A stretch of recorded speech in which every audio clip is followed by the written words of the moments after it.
नमस्कार दोस्तों, आप सभी का स्वागत है आपके अपने YouTube चैनल कॉन्सेप्ट का खजाना में। और आज मैं क्लास 10th वाले स्टूडेंट के लिए इंग्लिश का वीडियो बनाने के लिए जा रहा हूं। यह इंग्लिश का वीडियो उस स्टूडेंट के लिए काफ़ी इम्पोर्टेंट होगा जो स्टूडेंट इंग्लिश में कुछ नहीं जानते हो। जो स्टूडेंट इंग्लिश में कुछ जानते हैं उनके लिए तो यह इम्पोर्टेंट होगा ही।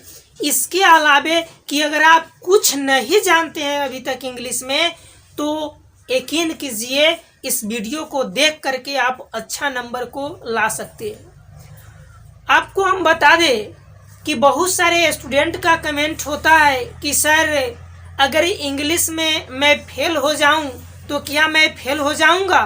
तो नहीं, आप फेल नहीं होइएगा। 5 विषय में आपको पास होना जरूरी है, यानी मैथ में, साइंस में, सोशल साइंस में, संस्कृत में और हिंदी में। कोई भी आपका लैंग्वेज सब्जेक्ट कोई भी हो सकता है। अगर ये 5 सब्जेक्ट में अगर आप पास हो गए तो पास समझा जाएगा। अगर इंग्लिश में आपको 30 से कम नंबर भी है तो आप पास हो जाइएगा, क्योंकि इंग्लिश का नंबर मार्कशीट में नहीं जुटता है। लेकिन यकीन कीजिए कि आप फेल की बात तो छोड़िए, आप अच्छा नंबर इंग्लिश में गेन कीजिएगा मात्र इस वीडियो को आप देख करके। तो आइए हम इस वीडियो को स्टार्ट करते हैं। तो मैं आपको बता दूं कि आपका जो प्रश्न पत्र होगा वह 2 सेक्शन में बटा हुआ होगा। एक रहेगा ऑब्जेक्टिव टाइप और दूसरा रहेगा सब्जेक्टिव टाइप। तो आपका जो सेक्शन ए होगा वह ऑब्जेक्टिव टाइप क्वेश्चंस रहेगा और इसमें आपको 100 प्रश्न दिया हुआ रहेगा। कितना प्रश्न? 100 प्रश्न। और 100 प्रश्न में से मात्र आपको 50 प्रश्न का ही आंसर देना है। टोटल 100 ऑब्जेक्टिव में से मात्र आपको 50 ऑब्जेक्टिव का ही आंसर देना है और आप ओमार सीट में अच्छी तरह से आप इसे भर दीजिएगा, कोई भी 100 में से 50 क्वेश्चन को। जब सेक्शन बी की बात आएगा तो सब्जेक्टिव टाइप क्वेश्चंस होंगे और सब्जेक्टिव टाइप क्वेश्चंस का आंसर देने के लिए आपको दूसरा आंसर शीट मिलेगा। तो उस दूसरे आंसर शीट में आपको सब्जेक्ट क्वेश्चन का आंसर देना है। यहाँ पर आपको नंबर 1 क्वेश्चन दिया हुआ रहेगा, read the following passage and answer the questions that follow. यानी कि आपको पैसेज से संबंधित प्रश्न दिया हुआ रहेगा। आप ध्यान में रखिए, यहाँ पर आपको 2 प्रश्न दिया हुआ रहेगा। क्वेश्चन नंबर 1 में 2 प्रश्न दिया हुआ रहेगा, एक यह प्रश्न और दूसरा आपको या में दिया हुआ रहेगा। तो आप इस प्रश्न को बनाइए या वाला को बनाइए, दोनों में से किसी एक को ही बनाना है। और पैसेज तो आप लोग जानते हैं, हिंदी में आपने गद्यांश बनाना सीखा ही होगा कि नीचे क्वेश्चन दिया हुआ रहता है और क्वेश्चन को पढ़ते हैं और ऊपर से आंसर के खोज के क्या करते हैं, लिख लेते हैं। जस्ट उसी काम को यहाँ भी आपको करना है। आपको यहाँ पे पैसेज में आपको 4 प्रश्न दिया हुआ रहेगा, 4 क्वेश्चंस दिया हुआ रहेगा और 4 क्वेश्चन के लिए आपको 7 नंबर मिलेगा।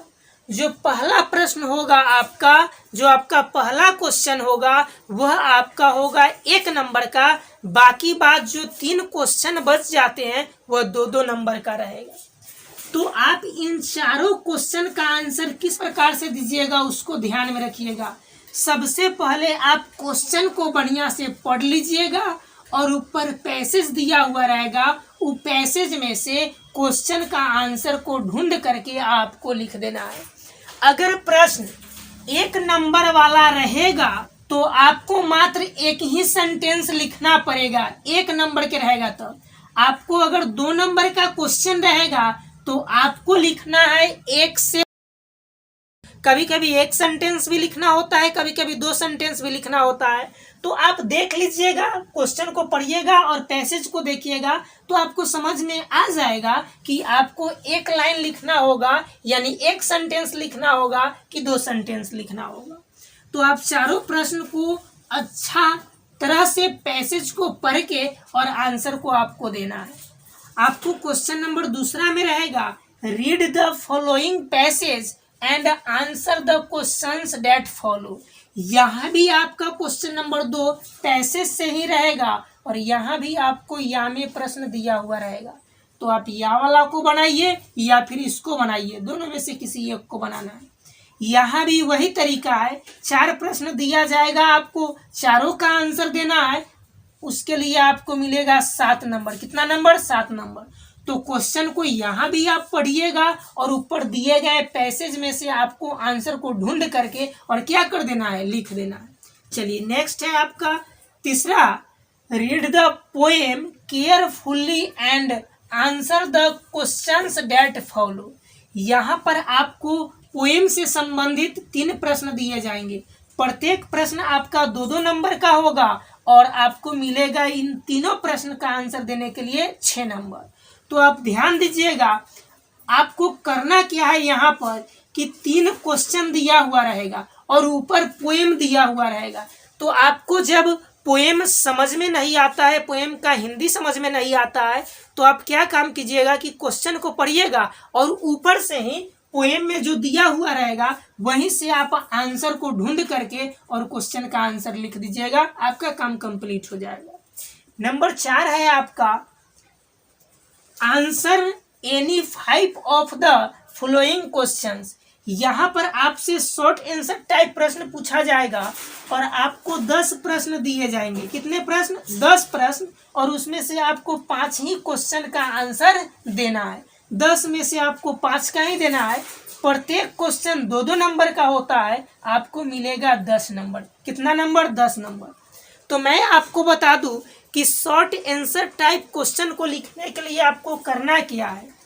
तो सबसे पहले जो शॉर्ट आंसर टाइप क्वेश्चन होगा स्टार्ट होता होगा कोई ना कोई WH वर्ड से, कोई ना कोई WH वर्ड से, और नहीं तो हेल्पिंग वर्ब से। तो अगर हेल्पिंग वर्ब से स्टार्ट हो चाहे WH वर्ड से स्टार्ट हो, उस हालात में आप क्या कीजिएगा कि हेल्पिंग वर्ब को या जो WH वर्ड रहेगा उसको आप हटा दीजिएगा और उसके बाद जो भी क्वेश्चन में लिखा हुआ रहेगा बस उस क्वेश्चन को आप उतारिएगा और उसमें आप कुछ मिला करके और क्वेश्चन का आंसर को आप लिख दीजिएगा। और कम से कम आप लिखिएगा 3 लाइन 4 लाइन, इससे कम नहीं लिखिएगा। चलिए नेक्स्ट है आपका, तो ये भी आपका समाप्त हो गया।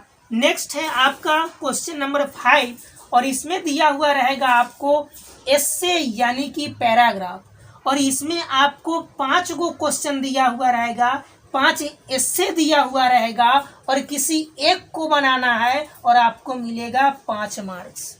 5 गो रहेगा और किसी एक को बनाना है। मान लीजिए कि कोविड-19 हो या फिर पॉल्यूशन हो, जिस पर भी आपको एस्से यानी कि पैराग्राफ लिखना हो, तो उसके लिए आप सबसे पहले आंसर में हेडिंग बनाइएगा। मान लीजिए कि कोविड-19 पर लिखना है तो ऊपर लिख दीजिएगा कोविड-19 और नीचे से आप अंडरलाइन कर दीजिएगा और तब उस क्वेश्चन का आंसर लिखिएगा। और आपको उस क्वेश्चन का आंसर 2 पेज 3 पेज में नहीं लिखना है, मात्र आपको 60 से 70 वर्ड में ही लिखना है। यानी कि आप आधा पेज से ज़्यादा अगर लिख देते हैं तो आपका काम कंप्लीट हो गया। तो आप याद रखिएगा, एस्से यानी कि पैराग्राफ 5 दिया हुआ रहेगा, किसी एक को ही लिखना है, आपको मिलेगा 5 नंबर। चलिए नेक्स्ट में आपका दिया हुआ रहेगा 6ठा में और लास्ट में डायरेक्शन में 6 से 11 तक आपको 6 प्रश्न दिया जाएगा और किसी 3 ही प्रश्न का आंसर आपको देना है। प्रत्येक क्वेश्चन आपको 5-5 नंबर का रहेगा और मिलेगा आपको 15 नंबर।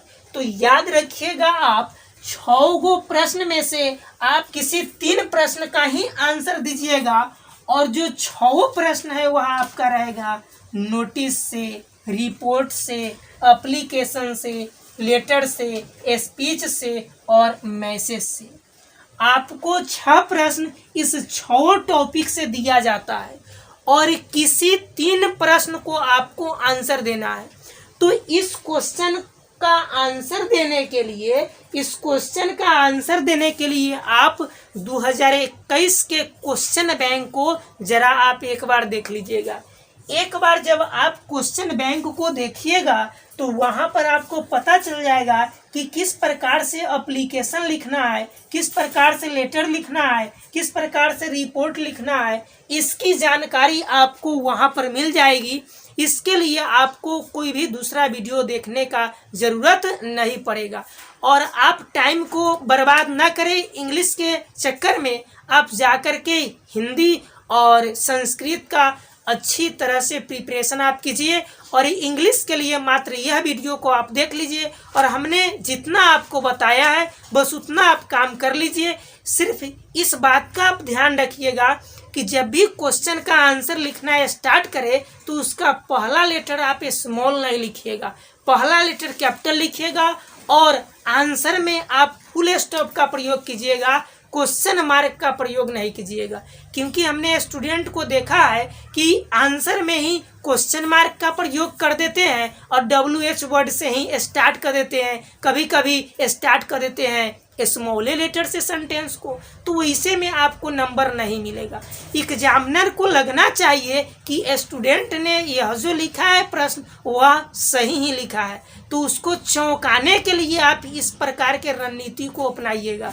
सेंटेंस स्टार्ट कीजिए आंसर देना तो पहला लेटर कैपिटल, क्वेश्चन मार्क का प्रयोग ना करें। सेंटेंस का आंसर जब स्टार्ट करें तो WH वर्ड से आप स्टार्ट ना करें।